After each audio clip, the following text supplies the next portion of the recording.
Hello everybody and welcome back to Kerbal Space Program, where we are now in a much better position now that we've done our moon flyby. Let's hop into mission control and see if there's anything that we missed here. Temperature surveys of the moon?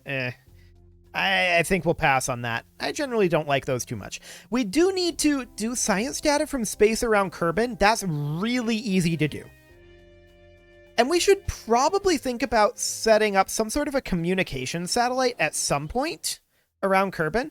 I want to check here. Actually, let's go ahead and leave that facility. I'm not sure if we have the tech to really set one up right now, but let's see what we've got real quick. So if we go into communication here, we've got Communitron's high gain antennas. Okay. We can probably make that happen. So if we want to do like a really, really basic, Octos have a reaction wheel in them. Okay, cool. So a really basic communication satellite here. Let's go ahead and do this. This is going to be infrastructure, but it's also going to allow us to do those science data from space around Kerbal missions super quick and easy. So that's going to be great. We're going to toss onto the side of it. We're going to toss on just a simple thermometer, and that's just going to be for the purpose of returning that science. Why am I not seeing the thermometer? It's right here. Okay, so we'll just toss that right there, just to return that science. And then we're going to, of course, need power. And I'm not entirely sure how we want to mount that just yet. Maybe like this? Could work. Another option would be to mount the power panels here and here. So that way, basically, there's always going to be some power flow.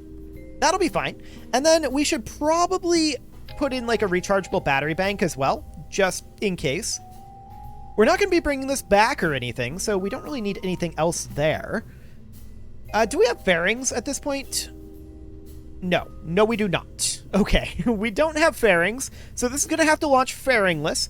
We'll just put a very small maneuver stage on here. I think we'll go with like a T200 is kind of ridiculously huge. But I think we'll go with it anyway.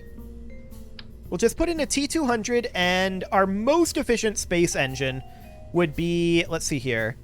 We want the ISP in the vacuum. 330 seconds there on the Pug. The Terrier is 345 seconds. Okay. What else do we have? 310. I expected the Pug to actually be a little bit more efficient in vacuum. Technically, the Poodle is the most efficient that we have. It's really too big. We'll go with the Terrier. And this is still too big. There's no doubt about that.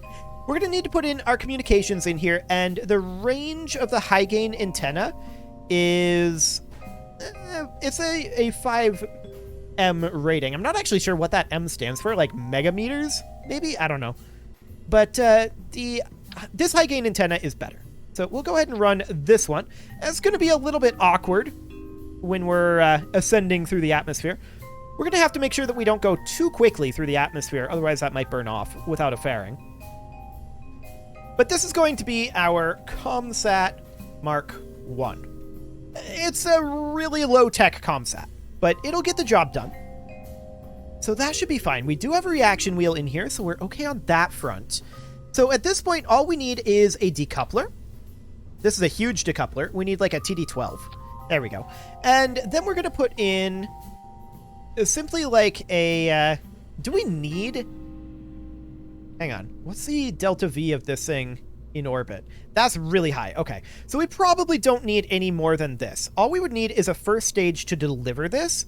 So we'd get like a pair of T800s here. And a Valiant. Or not a Valiant, a Swivel.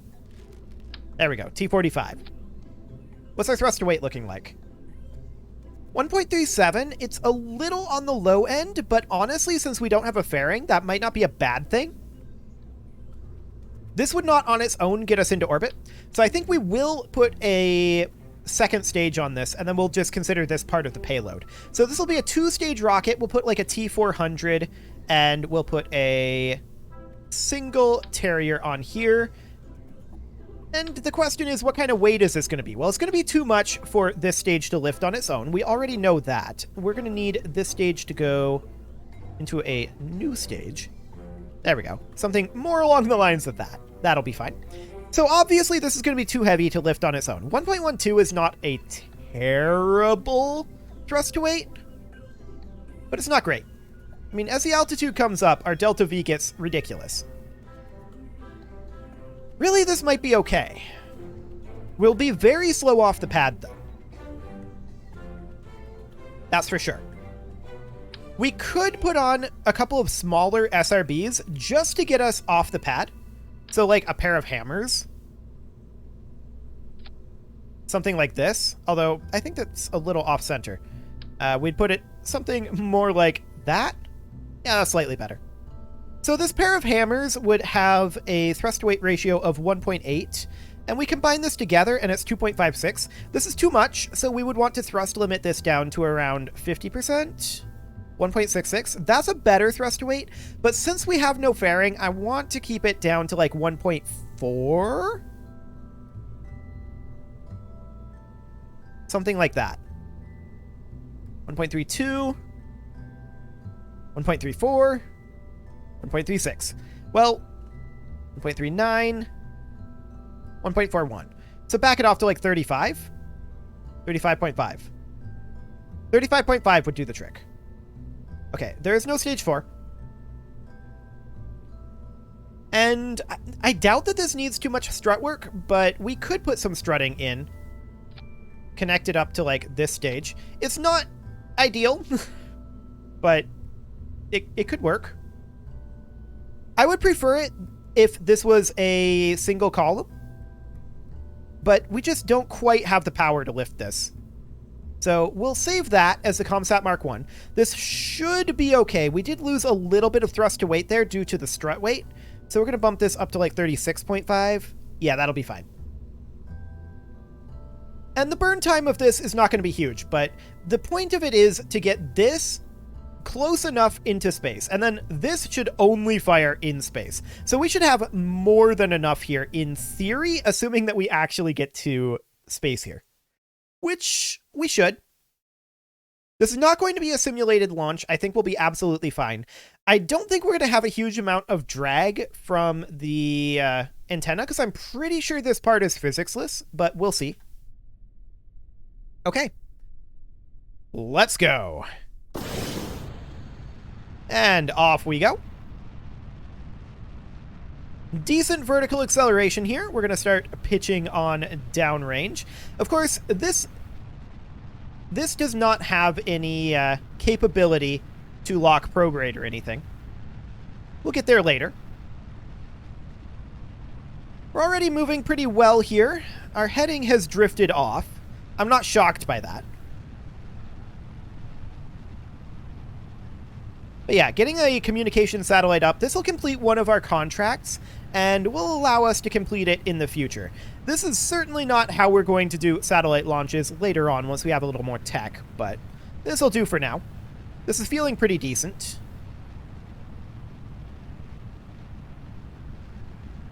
Yeah, we've got more than enough delta V to put this almost anywhere we want. I mean, not necessarily anywhere, but we can put this a lot of places if we want to. And we are going to need communications infrastructure. Okay, we ditch those SRBs, and now we're just attempting to hold attitude here a bit. Now, we don't have a KER on this, so I'm going to hop over to the maneuver mode here so that I can keep an eye on the apoapsis. So far, it's looking pretty decent. I do want to get us a little bit more horizontal speed here. We do have this satellite stage here, so as long as we get into some sort of a transfer orbit, we should be absolutely fine. 60-kilometer apoapsis, yeah, I think we're doing okay here. We just swapped over to orbital mode. Burn out that stage, and okay. Successful stage separation there, and at the apoapsis, we will just go ahead and get ourselves into orbit here. Something along the lines of this. Ignore the fact that it says we don't have enough DV. We actually do. because that'll update once we get into space here. Okay, just trying to turn a bit here. There we go. That reaction wheel's very weak, but that's to be expected right now. There we go. Okay, we are now in space. Burn time of 1 minute 18 seconds. So we want to do this at T minus 39 seconds. That's okay. We'll go ahead and warp towards that. And you can see now we have plenty of delta V for this. So T minus 39. Right about now. Okay. We can also go ahead and extend our antenna now. And we may as well complete our contract. So we'll loggle our temperature display, I guess. And we'll just go ahead and transmit that. Now, we won't get any actual science from that, because we've already got all the science from that. But all we got to do is transmit that, and that gets us our science data from space around Kerbal. So that completes that contract, and that is fantastic. Now, this is not a particularly good antenna for what we want this satellite to do ultimately, but for just grabbing science from space around Kerbal, it'll be absolutely fine. No problem whatsoever there. And we only need to burn about 500 more meters per second here. Cool. So, I mean, we have more than enough to put this wherever we want it. But for right now, we'll just leave it in orbit of Kerbal. Periapsis is on its way up. And we'll be circularizing fairly soon. Yeah, we can see here our orbit is increasing dramatically. Just chasing that node a little bit. This is good enough. We are officially in orbit, so we're not going anywhere. Fantastic. And look at this. We've still got over 3,000 delta V left. Absurd. Okay, so we're going to go ahead and hop back to the Space Center.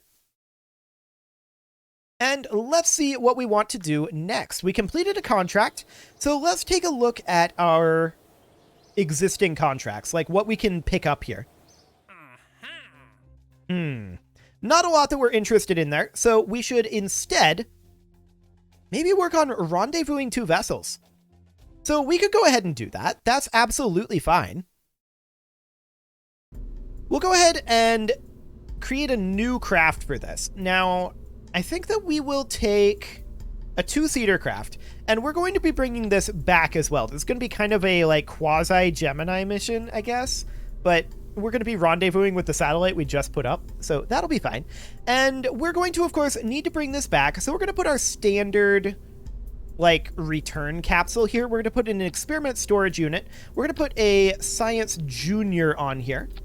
We are going to put in a service bay. We're going to put in a, apparently minimize the game. And then we're going to put in a heat shield down here. Fantastic. Now, we can add to this though, because we can now put in photovoltaic panels. And we're just going to put in on 4X, we're going to put them in something like, maybe we'll put them in like right here. I mean, they're going to look a little weird on the Science Junior. There's not really any way around that. We'll just do something like that for now. Another thing we could do is put them up on the experiment storage unit. That actually might not be the worst idea. Yeah, we could do that and then put the drogue chutes elsewhere. So the drogue chutes would then go, I don't know, like here? I don't know if that would be blocking the hatch. We'll have to test that. But the Mark 16 parachute could then go here. That's going to be what we return, of course. Inside of the service bay, we will have our usual setup of equipment. We'll have a press mat barometer. And we don't need this to be in symmetry mode. There we go. Let's actually ditch the heat shield for the moment so that this actually gets attached to the correct location. There we go. The barometer, the mystery goo containment unit can go right there. We will have ourselves a computer flight unit just to get our KER data. And we'll put in a 2-hot thermometer as well as a, we've already got a press mat barometer. That's everything that we can do. Okay. We should also consider putting in a battery. We do have power, but I would like to be able to have a rechargeable battery here. We'll just actually put that up here. There we go. Then we'll close our service bay and put in our heat shield. So that's going to be what we return. And then we're going to put in like a T400 here. Oh, we need a decoupler. That would help. A TD25 is way too big. We need a TD12. We put that in, and we'll have our orbital maneuvering stage. There we go.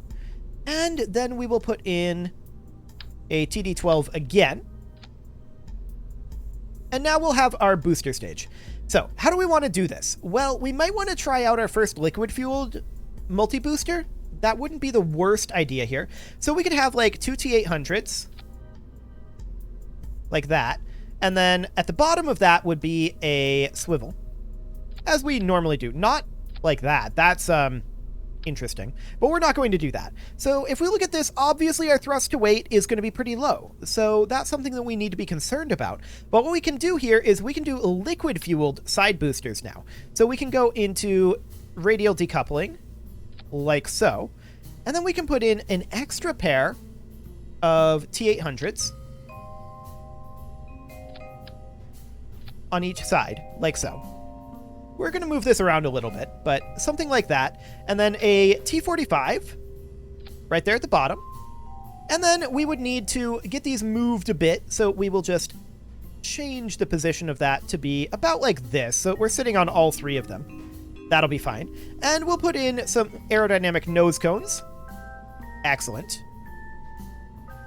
I think that this would be a good decouple position, so that should be fine.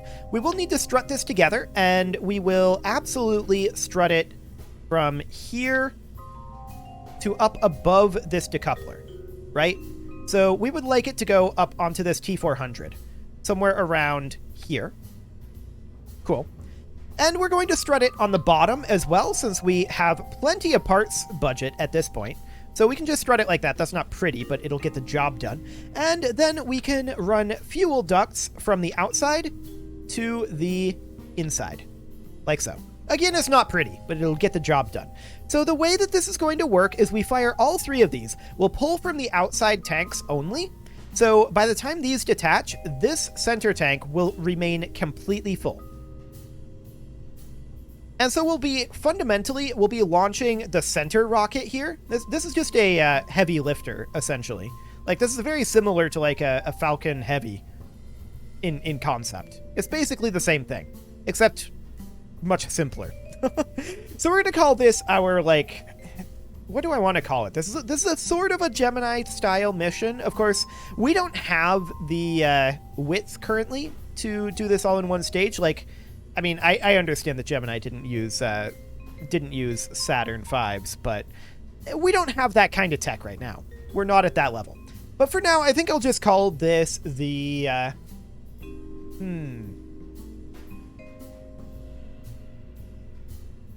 don't know. I'm coming up with dumb names like Rendezvous-O-Matic. That's a really dumb name. It has nothing to do with anything that's happening here. Yeah, that's probably not going to be a good one. We could just call it the Heavy Lifter. The Hever Lifty.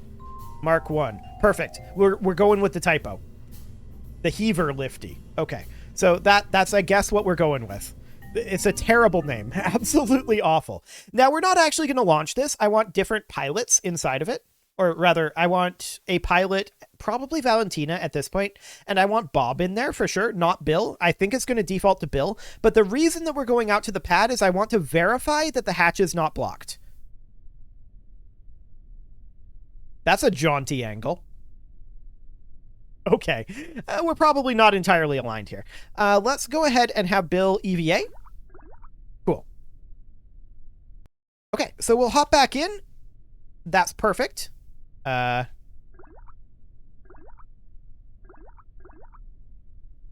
When he moves, we actually technically slightly lift off. Now we're landed at Kerbin's shores. I guess we'll grab that and recover it. Okay, that's a little strange. We're going to need to adjust the positioning on those side boosters. I think we're going to move them down a little bit.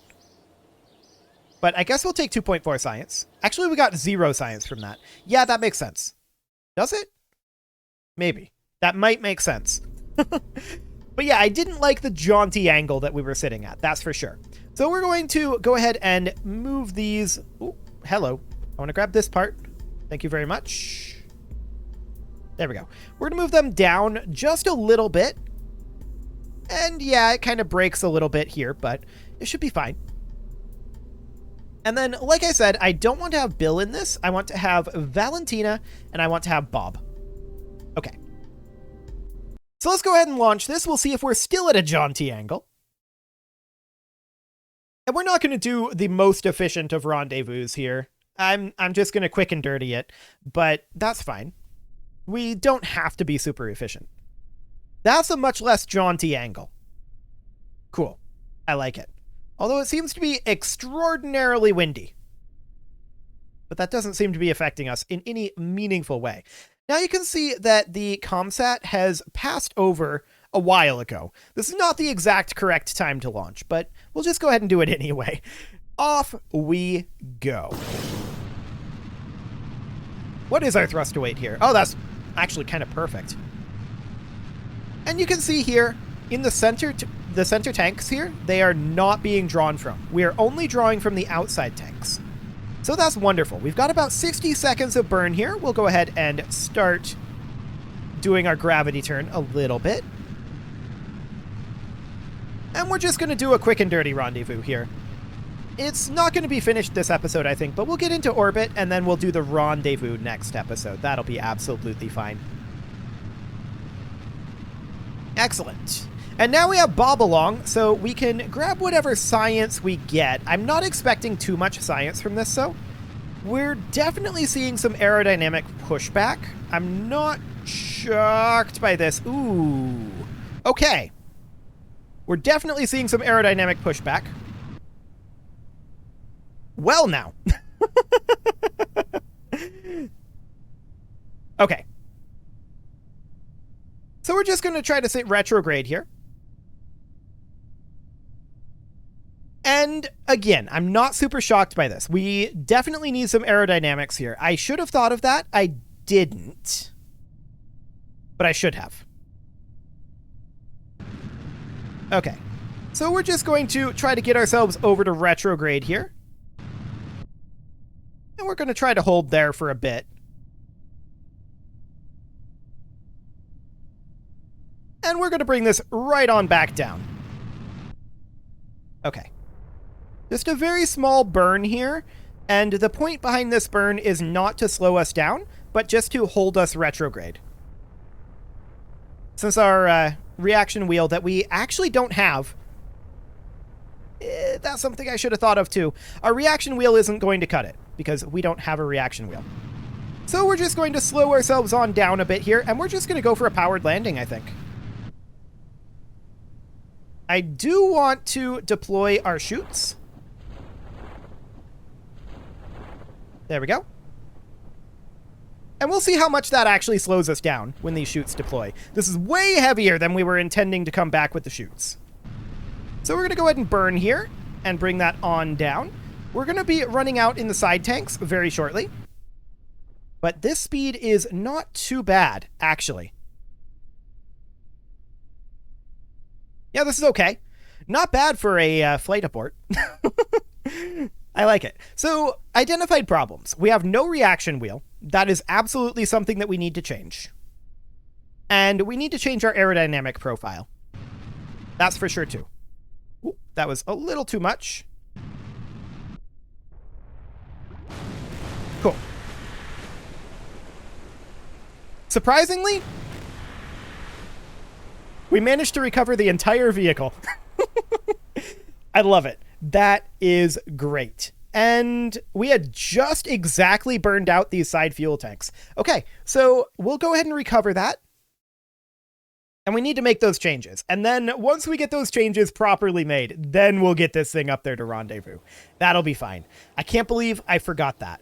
Okay, so we're going to hop into the VAB. And we are going to put in the reaction wheel. And we'll just put that in right here. There we go. A reaction wheel will help, but in the ascent, it's not really going to fix the problem.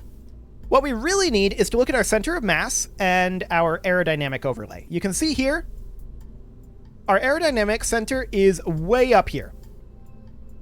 We want it to be like here. So, what are we going to do about that? We are going to put in some control surfaces here. And Delta Deluxe winglets would do the trick. AVR8s might be okay too. They're cheaper. Actually, no. They're more expensive. We'll go ahead and give this a go. Let's see what this does. So if we put 4 here, that's reasonable. And then when we detach this, it actually remains exactly the same. Shockingly enough. So these might actually need to be moved up a little bit here. But I think we're going to try it here. Okay, so we're going to do a simulation here and see how that aerodynamic profile feels. This is not going to be a real flight. We will be reverting this. The real flight will be in the next episode. But I just want to make sure that our aerodynamics are going to be okay here. I think they will. Okay, let's see how this goes. Throttle it on up.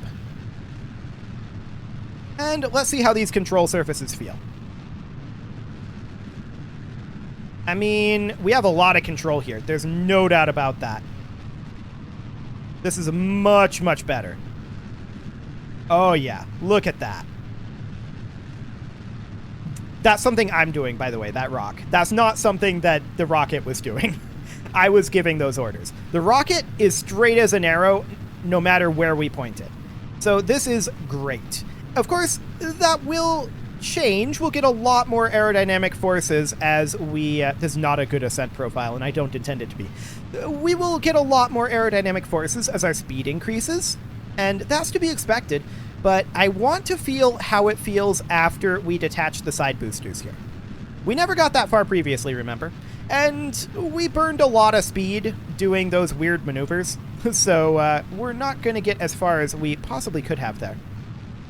That definitely felt strange. Okay. Interesting. Let's try to just steer back to prograde here. Okay, cool. I mean, a lot of this is just because we have a really weird ascent profile right now, right? So that's fine. We detached those. They detached kind of weird, but that's because we were ascending strangely. Like, our momentum is really wild at this point. But this feels pretty controllable, all things considered. Even getting way out over here where we really shouldn't be. Yeah, this is pretty controllable. Looks good. Okay, so we'll go ahead and revert that, as we said, and that will go back to vehicle assembly for now, because it is time to put a cut in here, and next episode, we are going to take this device, in theory, up to Rendezvous with our communication satellite, and that will be great.